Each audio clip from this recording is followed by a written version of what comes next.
Good day everyone. So Yelan is releasing in about 2 days time and I'm really excited for the character. So to generate a bit of hype, let's take a deep mathematical and statistical look into one of her passive abilities, and I think you guys know what this ability is. Basically, whenever she casts her elemental burst, the active character on the field gains an increased damage bonus, and this damage bonus ramps up over time, and it doesn't matter if you swap characters in or out, this damage bonus keeps on increasing until it either reaches 50% or Yelan sort of recasts her elemental burst or her elemental burst sort of expires. Now, what's really cool is that this sort of damage ramping has a lot of interesting implications for team building and so on. And whilst we're not really going to be sort of looking at that, we are going to look at how this works and what some of the statistical inferences are that we can make of this. So what I have for you today is a spreadsheet, and yes, spreadsheets aren't really a good environment to do these calculations, but I do think just for ease of exposition, this might help a lot of people understand. So what you can see in the first row is the time in seconds right here, and in the second row, the effective sort of damage ramp. So basically, at time 0, Yelan casts her elemental burst, and immediately after she's casted it, whoever your active character is, that character will do 1% extra damage in the 0 to 1 second window. And every second thereafter, this sort of ramps up, or you like add 3.5% cumulatively until this reaches about 50% at the 14-second mark, and you gain a 50% damage bonus for about 1%. It's a very like tiny window, and then Yelan's elemental burst will expire and the whole thing will reset.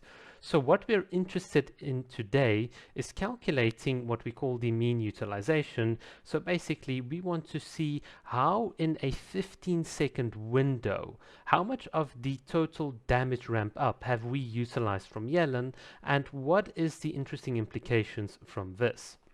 So, as you guys might typically expect, you could take an average, and you'll see here, right here at the bottom, it says 25.5, and I've also got it here as 25.5, but averages don't really give us insights, and they can actually be very misleading as well. For instance, someone might say, well, what is the average of the first 10 seconds? It's 18.5, and this doesn't really give you the insight that you want. So this is where I'm going to introduce a new concept to everyone, and that is the concept of a mean. So an average is basically saying I'm assigning all of my outcomes, you can see it right here, an equal value or an equal weight, in this case 1/15, and when I multiply the outcomes by the sort of weight that I've given to that outcome, I get an expected value, and that expected value is just so happens to be like the average.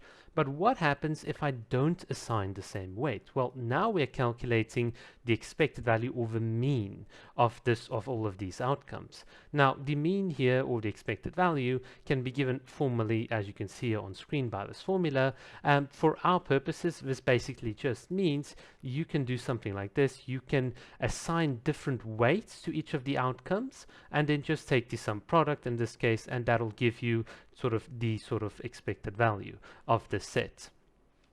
Now, what's really interesting here is, instead of assuming that all the weights are even, we can assume that they're uneven, and this is where the real insight comes from, because what happens in a typical Genshin game, you don't deal your damage evenly throughout time. Think about it. Certain abilities you will sort of stack and ramp up progressively, and at different times you'll be dealing more damage than at other times. So how do we account for this effectively? Well, you can see here, we just sort of do it by adjusting the weights, and I'll give you a bit more of a practical example just now. But let's say at the 6-second mark you did about 23% of your total damage, and at the 14-second mark you did about 19%, and at the 0-second mark you did about 11%. Well, in this case, your effective utilization of Yelan's elements or passive is about 26.89%. So that's really awesome. So how can we make or translate these weights into what we see in game? Well, this is where I want to sort of give you just a bit of a brief example. And you can see here I've got my sort of stand-in for Yelan, and that is Xingshu. I've got Raiden and Eula, and I'm just going to sort of do this on a frame-by-frame basis. I've already done all the math, so don't worry, we'll look at it. But you'll see here I'm casting my elemental burst. So now let's assume there's like a bit of a ramp-up.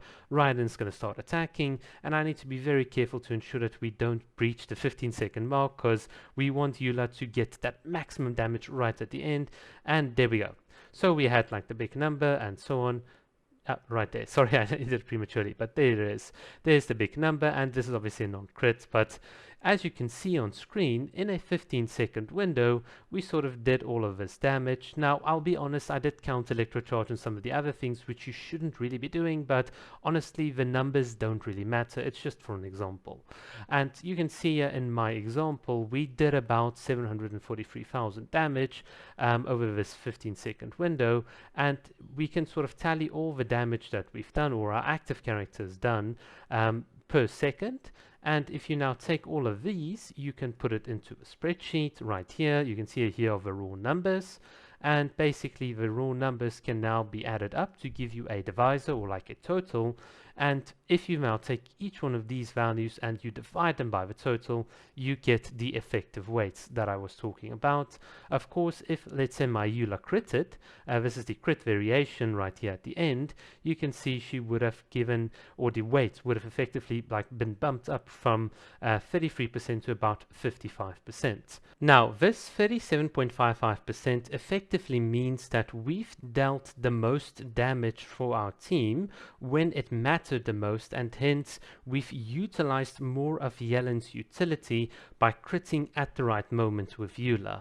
So this is why these two numbers are different, and the difference between these two just sort of tells you how effectively you've utilized your Yelan's passive. But we can now start to ask a very, very different question, and this question becomes quite interesting. In practice, a lot of Genshin teams will sort of do their damage unevenly, so this is why we don't really want to take the average like this. So, as you guys might expect, a team could, for instance, as you can see here, like with the Raiden in the beginning, do a bit of damage right here and then a lot of damage at the end, or you could concentrate a lot of that damage in the middle, you could do a bit in the beginning, and like there's like a bazillion variations of it. So how would you, on average, just assuming you've got a random team, you've got a random Yelan that you throw in, how would this mean sort of utilization look if all of the damage that your team is doing is completely random? Well, we can answer this question to a very satisfactory degree by simulating all of these different weights and effectively building up a sort of histogram of the damage ramp or the utilization of Yelan's damage ramp. And this is quite interesting. In some of the more worst case scenarios, you can expect Yelan to only contribute or utilize like 14% of his passive, whereas in some very good or cases you can use up to about 36%. So that is quite nice. In this case, this means that any team comps that exceed this sort of theoretical sort of histogram or simulation that you see here will actually be valuable. So these are teams that you would want to put Yelan in, and you can see that even at a 31 or a 37% sort of damage utilization, a Eula Yelan team is actually not that bad to consider. So this is where theory crafting can really start giving you a lot more practical insights. And this is what a lot of people say, well, if I do a lot of my very decent Venom set and defense traits in the beginning, I might actually not stack all my buffs, and therefore my Yelan is not going to give me as much value.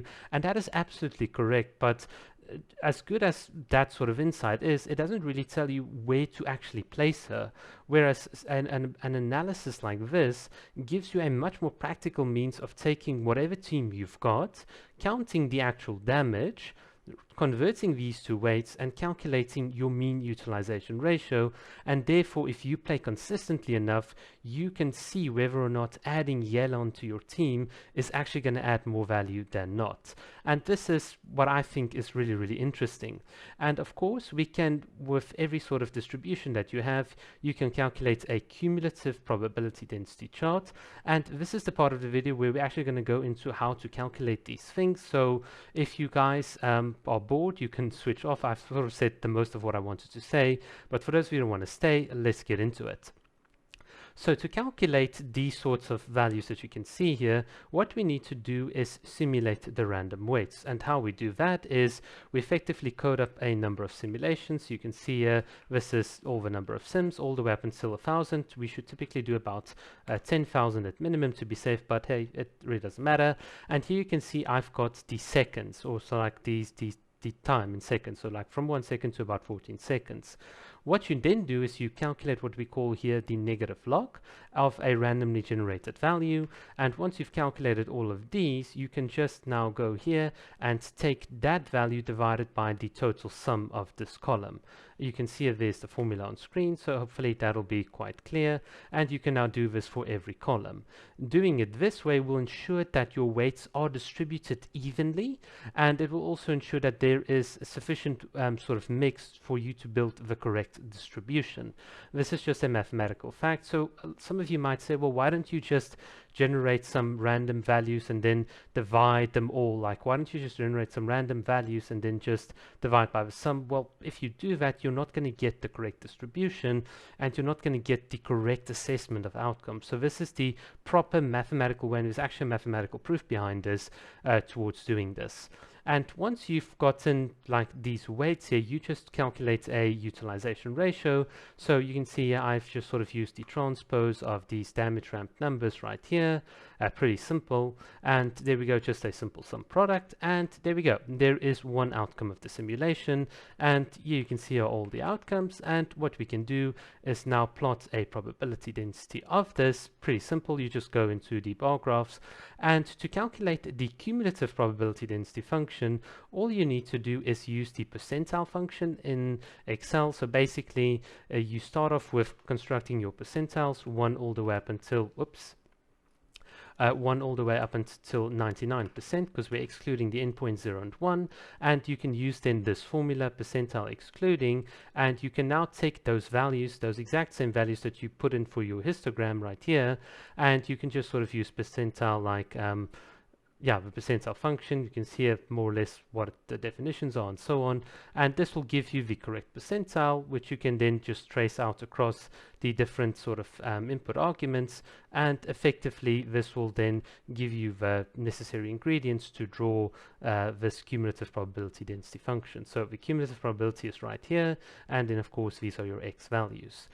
And yeah, with this, we can now actually calculate the probability that if you've got a value of, let's say, 31%, how good is this compared to what you'd typically expect on average? And this is quite easy. You just take the 31.5, you just go up all the way here, and you can see, oh, this is pretty much in the top percentile. So this is a very good use of the expected utilization of Yelan's passive for this type of team environment. And this is the one way in which you can calculate this. Now, one of the problems with the current method that I've presented to you guys is the fact that if we look a bit deeper at some of these weights that we've gotten or that we've generated, we'll see that over the course of 10,000 simulations, the maximum number or the maximum weight was only 53%. But what you saw here from a practical example was Yelan actually doing about 55% of the damage in bulk right at the end. So what we'd have to do is actually adjust the randomness of our sort of simulations to account for this fact. And the simple explanation is if you've got like 15 weights right here, then it is very unlikely for you to get a very, very big value, and it's more likely for the weights to sort of be evenly spread out. So if you wanted to do simulations where you get like 80%, you'll need to do a couple of adjustments, and this is where we turn away from what we call the uniform generator into a sort of beta generator. So this is pretty simple to understand. Basically, when we generated our random weights, we assumed that we're going to use the random function, and what the random function does is it effectively samples a uniform random number very, very evenly. But what we can now do is, instead of using the uniform random number, we can adjust how our randomness is being simulated. This is like really, and this is a really advanced topic. But what we can do is we can use something like the beta distribution, and I've actually plotted the beta distribution right here, where you can see that values that are in between 0.2 and 0.8 are simulated a lot more when you put it into like that negative log algorithm, whereas values right here at the end are simulated a lot less. And this is for a beta 2, sort of alpha and beta both here are given the value of 2. And the implications of that is that your distribution of damage ramp utilization over like the course of 10,000 simulations is a lot more tighter. In other words, what we've actually seen now is that the maximum weights that we can generate is a lot less. You can see it's only 39.5%. So if you want to generate, like we said, that 80% and so on, you could use the values that I've got here on screen. So let's just put in 0.5 and 0.5. So now what you'll see is a bit of an inverted smile, and look at that. Suddenly the maximum weight that we've generated or simulated in our entire sort of data set actually has now a damage instance which goes to about 76%, and obviously this can go higher and so on. So effectively what this means is you've got a much wider spread of the sort of Yelan damage ramp. And let me just quickly reset the axes right here. Let's just quickly make this nice and pretty to about, well, that's kind of bad from my side, to 0.10. And I think the 0.40 should be fine, but you can see here now we can actually get a higher utilization of Yelan's damage ramp using this assumption. But of course the downside to this is if you don't hit when you're supposed to, your Yelan's actually going to provide quite a lot less values, and this is sort of evident in the big spread right here. So the whole point about this is we can actually adjust how we do these simulations to account for real world or more like practical scenarios where you've got, let's say, one character or the active character doing the bulk of the damage. And this is kind of like really, really awesome in my opinion. Now, there are a couple of technical things towards doing this in Excel. The way in which you can do it is, let me just quickly go right down to the bottom here, is you could do something like the beta.inverse random function, and you just put in your alpha and beta parameters. So there's that kind of like the formula, and obviously we're just referencing these two values right here, the alpha and beta in that formula. But a more proper way to do this is to go into is to have someone professionally write a package like I've done right here. You can see this is my random generation library, and you can then mathematically get the proper correct distributions and so on, and this will then give you the most accurate results. This is part of what I've built into my own Genshin simulator and so on, and here is the source code if you're interested in it. You will not find this online because I just coded this up by myself, but basically you can do this professionally and so on. Yeah, this is what I've got to say about the beta generator. It definitely helps us in generating quite a lot of more realistic scenarios right here, where we can say my Eula's going to do the bulk of the damage. But for most cases, I'd assume that the standard result that you see here in blue is going to be applicable. And you can then, of course, just look at your different teams and so on. And finally, you don't need to do this over a 10-second window. You can do this over a 15-second window. You can do this over a 10-second window, a 5-second window, whatever. The analysis can be adjusted appropriately. You can build your own distributions, and then you can also see that over a 10-second window, perhaps, like how would the spread of values look like, and then from there on you can do the proper calculations. Final thoughts on all of this. My biggest final thought here is that even if you optimize the maximizing of Yelan's damage ramp or the damage utilization, this in and of itself may not optimize your team's effective damage. So one of the calculations we often use is the effective DPS per second, and even if you've got like a higher number right here of the mean utilization, it may not be that your team's overall damage is going to increase significantly. Once again, using distributions and mapping all of your team's damage outcomes to distributions can give you much more or like better clarity and insight into this. The other thing that you need to understand is if you're comparing Yelan and Xingqiu, you need to consider his damage over like the same period, and whether the damage increase from Yelan onto your active character plus her Q damage meaningfully exceeds the damage that Xingqiu is going to contribute. Averages are meaningless, and hopefully I've given you guys enough sort of reason to understand that. And then of course, as I've discussed with the beta generator, there are some practical adjustments that you can sort of account for. And that's it, guys. We have gone full circle. This has been a deep dive into Yelan's passive ability, as well as a framework for assessing it properly. Cheers.